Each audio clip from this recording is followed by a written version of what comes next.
आज बहुत ही अच्छा अवसर है हम सब लोगों के समक्ष। अभी जिनके लिए कई प्रकार के विशेषण भी प्रयोग हुए, अर्जुन तिवारी अस्मी जी माँ शारदा की नगरी मेहर से आते हैं और एक बहुत ही सुंदर काव्य संग्रह उनके माध्यम से साहित्य जगत को आज प्राप्त हुआ। लोकार्पित हम सब ने मिलकर के उस कृति को किया और इस अवसर पर ये और अधिक सौभाग्य का विषय बना कि हमारे मध्य परम श्रद्धेय R.K. पांडे जी उपस्थित हैं। आंग्ल भाषा के वो बहुत अच्छे प्रशिक्षक हैं। राज्य शिक्षा केंद्र के माध्यम से अच्छे शिक्षक तैयार करने का दायित्व भी उनकी ओर है। आरिणी संस्था जिनके माध्यम से आज यह कार्यक्रम संयोजित हुआ, उसकी संस्थापक अध्यक्ष डॉक्टर मीनू पांडे जी। क्योंकि मेरा तो अभी 3 वर्ष का संबंध है, इसलिए स्वाभाविक रूप से मैंने तो उनके कई आयामों को जितना मैं जान पाया उतना जाना, लेकिन आज उनके गुरुजनों से जब मैं सुन रहा था तो लगा कि जब गुरु संतुष्ट होते हैं तो निश्चित बात है कि शिष्य में कुछ न कुछ तो बात है। और इसलिए मैं आपको भी प्रणाम कर रहा हूँ। मीनू पांडे जी भी यहाँ मंच पर उपस्थित हैं, कुशल संचालन कर रहे हैं परम श्रद्धेय सुरेश पटवा जी और पूरा विद्वत सदन, सभी साहित्य अनुरागी बंधु भगिनीगण यहाँ पर उपस्थित है। मैं आप सबको भी प्रणाम कर रहा हूँ और साथ ही प्रिय अनुज अर्जुन जी को तो ढेर सारी बधाई देता हूँ। उनका उपनाम बड़ा अच्छा है, अस्मी नाम जिसने भी साहित्यकार ने आपको दिया है वो बहुत अच्छा है। हम में से अनेक लोग पुरानी पीढ़ी के हैं। आकाशवाणी पर हम सब लोगों ने एक कार्यक्रम रात्रि 10 बजे सुना होगा, बहुत वर्षों से चल रहा है। अभी चल रहा है कि नहीं पता नहीं, फुर्सत नहीं रहती इन दिनों, सुन नहीं पाता, लेकिन एक कार्यक्रम आता था गीतों भरी कहानी। और उस गीतों भरी कहानी में बड़े अच्छे ढंग से जो प्रस्तोता होते थे वे बीच बीच में एक कहानी को इस ढंग से चलाते थे कि उसमें कहीं कहीं बीच में कुछ फिल्मी गीतों को प्रस्तुत कर देते थे और वो एक फिल्मी गीत बजता था और कहानी फिर आगे शुरू हो जाती थी। आपको कहीं यह आभास नहीं होता था कि कहानी अलग है और फिल्मों के गीत अलग है। ये सारे गीत भिन्न भिन्न फिल्मों के होते थे, लेकिन बड़े सुंदर ढंग से माला के मोती की तरह पिरोकर उनको प्रस्तुत करने का एक उपक्रम होता था। मुझे लगता है कि आज की यह जो कृति है, यह कृति भी ठीक उस गीतों भरी कहानी की तरह है। आप जब उसको पढ़ेंगे तो आपको बड़ा आनंद आएगा। विषय प्रेम का, इसलिए बड़ी रुचिकर भी है, क्योंकि प्रेम से संभवतः दुनिया का कोई मनुष्य अछूता नहीं रह सकता। स्त्री पुरुष का कोई प्रश्न ही नहीं। प्रत्येक मनुष्य प्रेम से पगा हुआ है, उससे रचा बचा हुआ है। और इसलिए मुझे बहुत अच्छा लगा कि इस विषय पर उन्होंने पुस्तक लिखी। लेखक ने प्रारंभ में जो भूमिका लिखी उसमें उन्होंने विद्यार्थी भाव से इस बात को स्वीकारा कि मेरा जो कुछ इसमें प्रस्तुत किया है ये संपूर्णता लिए हुए नहीं है, इसमें अभी बहुत सारी सुधार की गुंजाइश है। और मुझे लगता है कि ये विद्यार्थी भाव जब लेखक में होता है वह अहंकार से मुक्त होता है और इसलिए स्वाभाविक रूप से यह विद्यार्थी भाव अर्जुन जी को बहुत आगे तक ले जाने वाला है। मैं 2 कारणों से इस कार्यक्रम के लिए अपने आप को थोड़ा सा असंगत पा रहा था। पहला कारण तो मीनू जी ने भी बताया कि ये पूरा मंच जो है यह अपनी मुस्कान के लिए प्रसिद्ध है। सामान्यतः सब लोग कहते हैं, मैं जहां कहीं सोशल मीडिया पर मेरे चित्र होते हैं, चाहे कार्यक्रमों में होता है, लोग कहते हैं कि आप मुस्कुराते बहुत हो।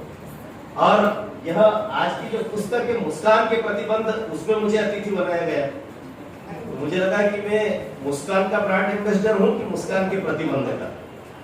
लेकिन दूसरा जो मुझे ध्यान में आया कि दूसरा जो कारण मुझे लग रहा था कि ये जो विषय है, ये विषय दरअसल प्रेम और प्यार है।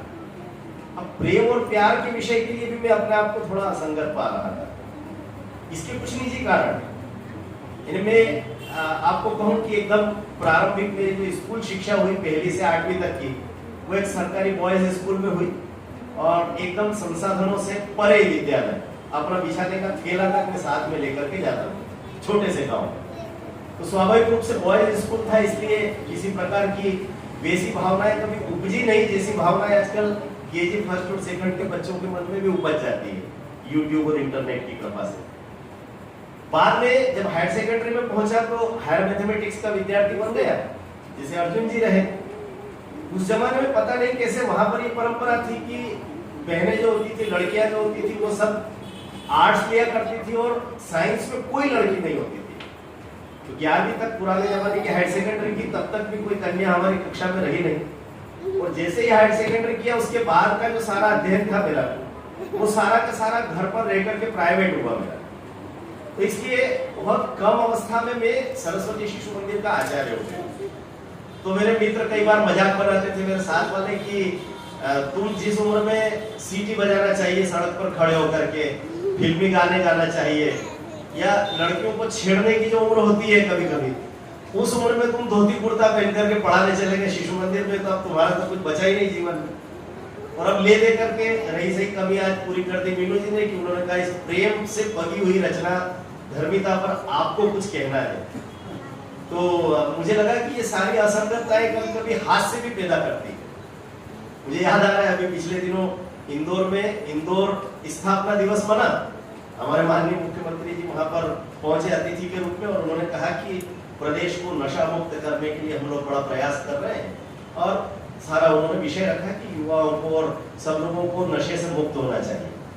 मुख्यमंत्री जी और बाकी सारे लोग चले गए। उसके बाद सुनिधि चौहान की संगीतमय प्रस्तुति थी, और वो आई और बीड़ी जलाई ने जिगर से पिया, उन्होंने गा दिया। तो मुझे कुछ कुछ ऐसी असंगतता इस कार्यक्रम में भी दिखाई दे रही थी, लेकिन कुल मिलाकर यह पुस्तक बहुत अच्छी है। इसलिए भी नई पीढ़ी को पढ़ना चाहिए कि उन्होंने सब लोगों ने एक एक बार कहा, भक्ति भी कह करके गई, मीनू जी ने भी कहा, हमारे समीक्षक सिद्दीकी जी ने भी कहा कि प्रेम के उदात्त स्वरूप से नई पीढ़ी इस समय अछूती है, और इसलिए प्रेम के उस पवित्र रूप को पहचानने का प्रयास नई पीढ़ी करे। इसलिए कुछ अच्छी रचनाओं का आना आवश्यक है। वल्गरिटी तो बहुत है साहित्य में, गंदा भी बहुत लिखा जा रहा है, उसकी चर्चा आज इसलिए नहीं करना चाहिए कि अर्जुन जी ने बड़े पवित्र हृदय से श्रद्धा भाव के साथ प्रेम का एक अच्छा स्वरूप प्रकट करने का प्रयास किया।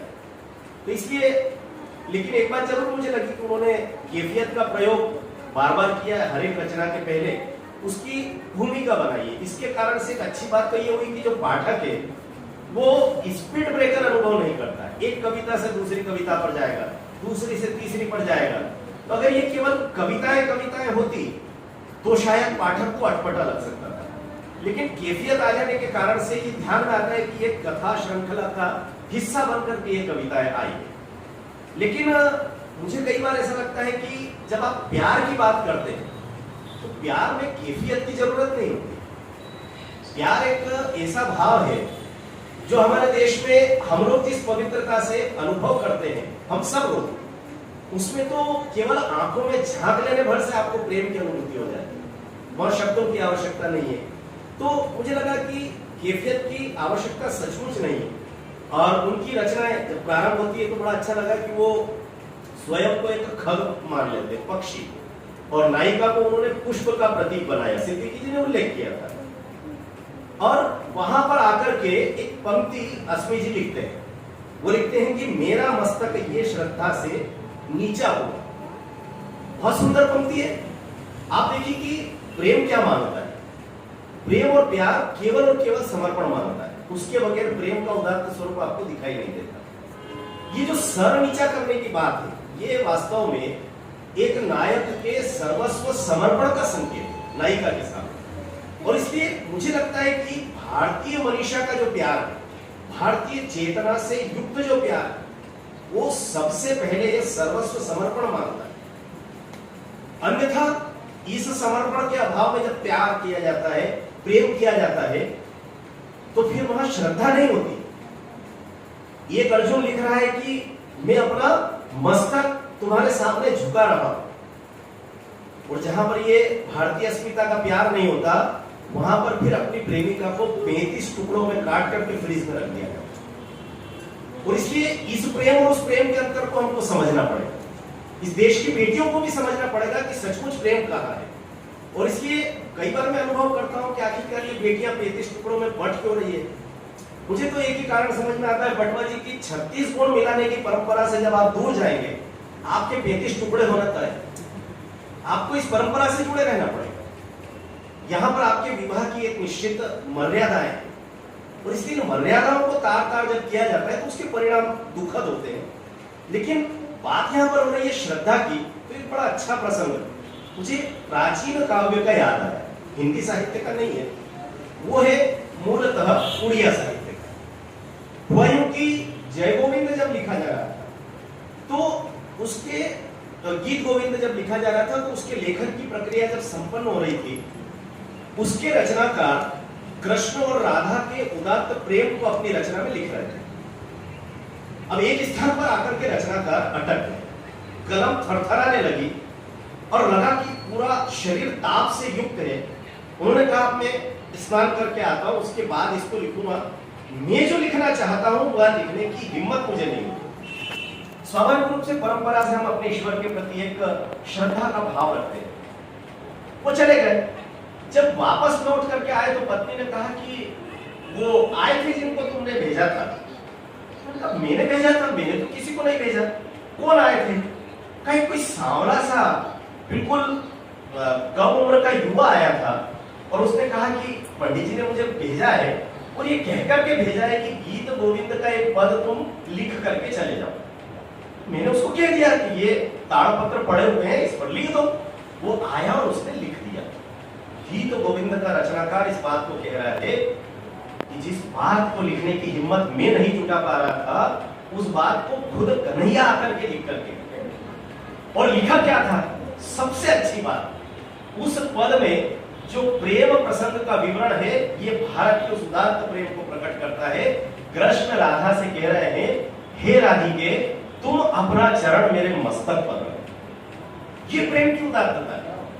ये कृष्ण का भक्त नहीं लिख पा रहा था, लेकिन खुद कृष्ण ने आकर के लिख दिया। और इसलिए कई बार मुझे लगता है कि ये जो प्रेम की जो उदात्त परंपरा है, इस परंपरा को उन्होंने रेखांकित तो किया, लेकिन अनायास मैं देखता हूं कि कई बार मुझे कुछ हिंदी साहित्य के अच्छे रचनाकार भी याद आ रहे हैं, जो वो जब कहते हैं कि गल पड़े हैं हिम रथय के, दुष्यंत याद आ गए जिस संग्रहालय में हम बैठे थे। अर्जुन जी ने जब कहा तो हो गई है पीर पर्वत सी पिघलनी चाहिए, इस हिमालय से कोई गंगा निकलनी चाहिए। ये पीर कोई भी पीर हो सकती है, ये उस विरह की पीर भी हो सकती है जो अर्जुन अनुभव कर रहे हैं, लेकिन इस पीर का पर्वत जब पिघलता है, हिमालय जब पिघलता है, तो वहां से केवल और केवल प्रेम की गंगा निकलती है।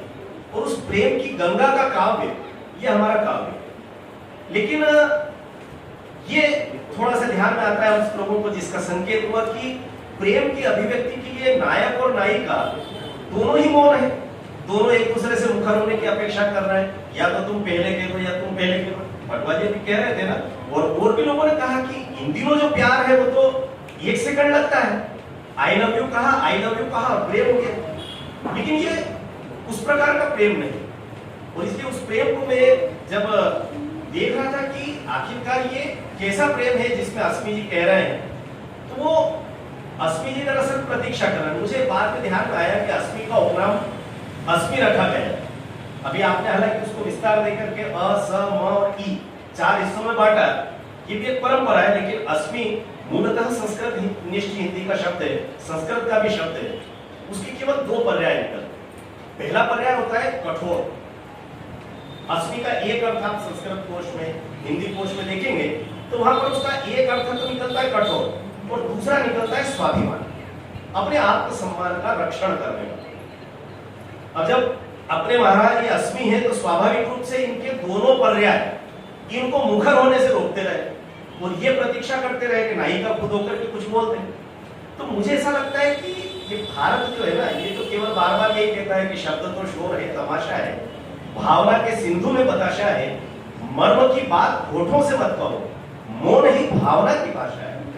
और ये मौन जब प्रेम का प्रकट करता है तो फिर शब्दों के मुखर होने की आवश्यकता नहीं रहती। और इसलिए मुझे कुछ स्थानों पर, चूंकि बहुत छोटे भाई हैं और मैं कोई ऐसा साहित्य अकादमी का निदेशक होने के नाते अधिकार तो नहीं रखता कि मैं हर किसी की गलतियां बताऊं, लेकिन मित्रवत उनको कहना चाहता हूं कि कहीं कहीं इन कारणों से आपकी रचनाओं में विरोधाभास भी दिखाई दे जाता है। अब जैसे एक स्थान पर आप कहते हैं, इस पदार्थवान से ऊपर उठकर खुले व्योम में आकर देखो, श्वेत वर्ण के भावों से मुझे तुमको गले लगाना। अब आप ये देखिए, कंटिन्यूशन में 2 पंक्तियां। आप एक तरफ तो नायिका से कह रहे हो कि पदार्थवाद से ऊपर उठ जाओ, भौतिकता से ऊपर उठ जाओ, देह व्यय से कोई लेना देना नहीं है, लेकिन दूसरी पंक्ति में आप अपेक्षा क्या कर रहे हो? गले लगाने। अगर आप नायिका से ही अपेक्षा कर रहे हैं कि वो पदार्थवाद से ऊपर उठ जाए, बड़ी ऊंची चीज है पदार्थवाद से ऊपर उठना। अगर आप देह की आसक्ति से दूर हो गए तो फिर बाकी चीजें तो समाप्ति हो जाती है, केवल विशुद्ध प्रेम बचता है। लेकिन ये विरोधाभास है, और इसलिए मुझे लगता है कि इस प्रकार के, हो सकता है आपने इतना बारीक चिंतन नहीं किया हो, लेकिन इस प्रकार के विरोधाभास से हमको बचना चाहिए। इस प्रकार की रचनाओं में जो उदात्त प्रकार की रचना है, एक स्थान पर आप कहते हैं प्रिय मुस्कान तुम्हारा साथ चाहिए। अब मैं सोच रहा था कि इस पुस्तक पर चर्चा करने वाले हमारे सारे के सारे वक्ता शीर्षक की चर्चा जरूर करें, ऐसा मैं अपेक्षा रखा। लेकिन अध्यक्षीय उद्बोधन तक आते आते इस बात की चर्चा नहीं हुई कि मुस्कान के प्रतिबंध है। मीनू जी जब बोल रही थी स्वागत उद्बोधन संस्था के प्रधान के नाते, और पुस्तक पर जब चर्चा कर रही थी उनके मुंह से निकला मुस्कान पर प्रतिबंध। सिद्दीकी जी जब बोल रहे थे उनके मुख से निकला मुस्कान पर प्रतिबंध। जब पांडे जी बोल रहे थे तब उनके मुंह से निकला मुस्कान पर, फिर उन्होंने कहा मुस्कान के प्रतिबंध। ये व्याकरणिक त्रुटि थोड़ी है क्या? इतना ये लगातार उसको पर्दे के पीछे छुपाए हुए थे, लेकिन एक जगह आकर के उन्होंने पत्ते खोल दिए। जब उन्होंने कहा कि प्रिय मुस्कान तुम्हारा साथ चाहिए, तो ध्रुव का इतना तो एकदम सामने आ गया। लेकिन मेरा एक निवेदन है, अगर मुस्कान नाम हमारी बहू का, भाभी जी का है तो बहुत अच्छी बात है। अन्यथा जो परिवार में संपर्क में वो उन तक संदेश भेजा दे कि आगे की तलाश वो कर ले, ये मुस्कान है कौन, है ना? तो आखिर ये जो कैफियत शुरू की गई, इसमें चौथे नंबर की कैफियत आती है। उसमें नायक के उदात्त प्रेम के सभी प्रयोग हो रहे हैं, उसके सारे प्रति, और फिर आपका शीर्षक ही अधिकार से शुरू हो रहा है। मुझे ऐसा लगता है कि अधिकार और प्यार ये दो विपरीत धर्मी जीवन मूल्य हैं। आप जब किसी पर अधिकार जताते हैं तो ये तय मान करके चलिए कि आप उससे प्यार नहीं कर सकते। प्यार करने के लिए सबसे पहली आवश्यकता त्याग की होती है। आप अगर त्याग कर सके तो प्यार कर सके। और इसलिए मुझे कई बार ऐसा लगा कि उस अधिकार वाले उसमें एक पंक्ति आ गई, क्योंकि आपने शुरुआत की शीर्षक से अधिकार, तो उसमें एक पंक्ति आई केवल मेरे हिस्से की हो। मुझे लगता है कि अगर आप जब यह बात कहते हैं केवल मेरे हिस्से की हो, अपनी प्रेमिका से कहते हैं, तो इस चौथी कैफियत से पहले की तीन और बाद की सारी कैफियत बेकार होने लगती। इस अधिकार का उल्लेख आपके उस उच्च प्रकार के प्यार में आना ही नहीं चाहिए। दरअसल ये जो इस प्रकार का प्रेम, ये प्रेम भारत में आरोपित किया है, इंजेक्ट किया गया है प्रकार से। आपको डर फिल्म याद आ रही हो, उसका नायक कैसा है? वो दरअसल सही अर्थों में समग्रता से खलनायक है। शाहरुख खान थे उसमें नायक। उसका जो उपनायक है वो आर्मी का ऑफिसर। आर्मी के ऑफिसर की प्रेयसी पत्नी को वो हासिल करना चाहता है, और किस हद तक हासिल करना चाहता है कि उसकी हत्या तक करने पर उतार। ये है उस पंक्ति का केवल मेरे हिस्से की हो, ये वो प्रेम। हम लोगों ने इस तरह की फिल्में देख देख करके इस प्रकार के प्रेम को सम्मान देना शुरू कर दिया, जबकि हमारे यहाँ पर इस तरह के प्रेम को कोई पैर के अंगूठे से छूना पसंद नहीं करता, न तो नायिका है न नायक। इसलिए मेरा ऐसा मानना है कि इस प्रकार की रचनाएं जब हम करते हैं, एक और पंक्ति मुझे ध्यान में आ रही थी, बस मैं बात को जल्दी से समाप्त कर रहा हूं। खेल ये महंगा पड़ जाएगा, इस बात को रखना मानस में, जब किस्तों में तकलीफ मिलेगी स्मृतियों के आघातों से। आप जिस नायिका से प्रेम कर रहे हैं उसको चेतावनी दे रहे हैं, और चेतावनी क्या दे रहे हैं? आप कह रहे हैं कि खेल महंगा पड़ेगा। आप इस शब्दावली पर गौर करना।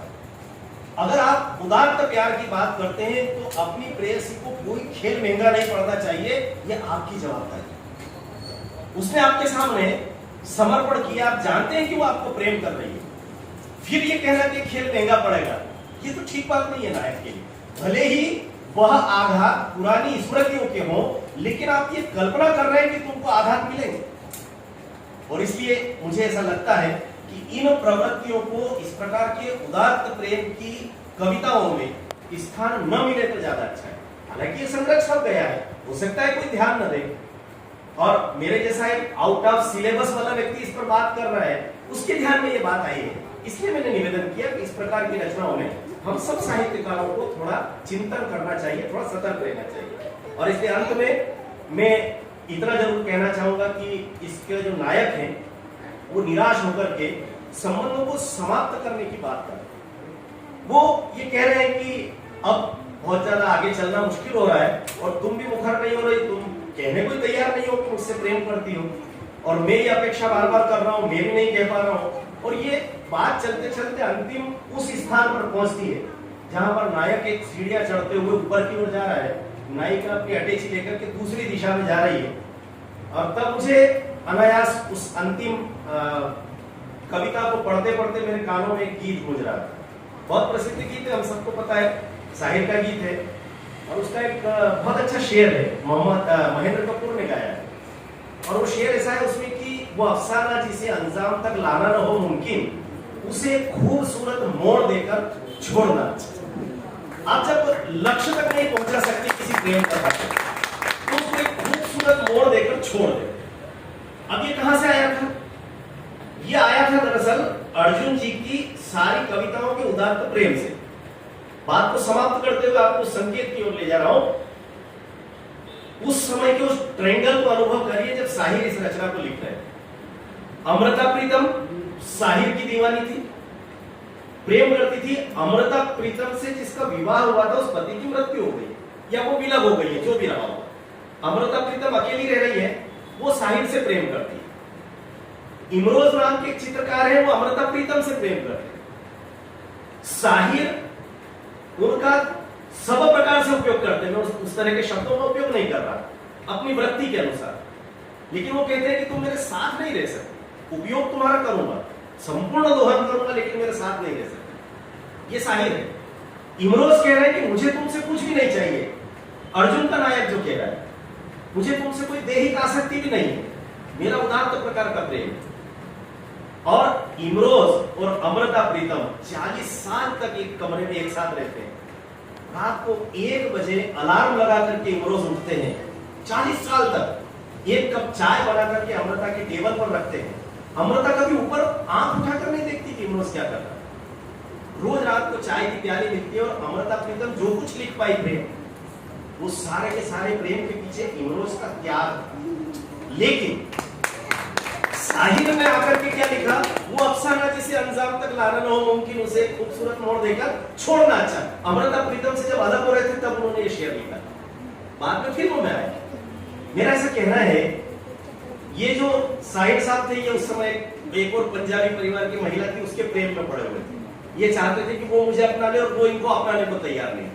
आपने तो अभी तक ट्रायंगल सुने होंगे, यहाँ पर 4, 5, 6 एंगल उलझी हुई कहानी है, रहस्य कथा सी। लेकिन मेरा निवेदन केवल इतना है कि प्रेम के उदात्त स्वरूपों को जब हमको समझना है तो ये केवल लव स्टोरी नहीं है, ये कोई फिल्मी दुनिया की बातें नहीं है, बहुत उदात्त प्रकार का। ये राधा कृष्ण का देश है और इसलिए मुझे लगता है कि मैं अपनी बात को वहां लाकर समाप्त करना चाहता हूँ।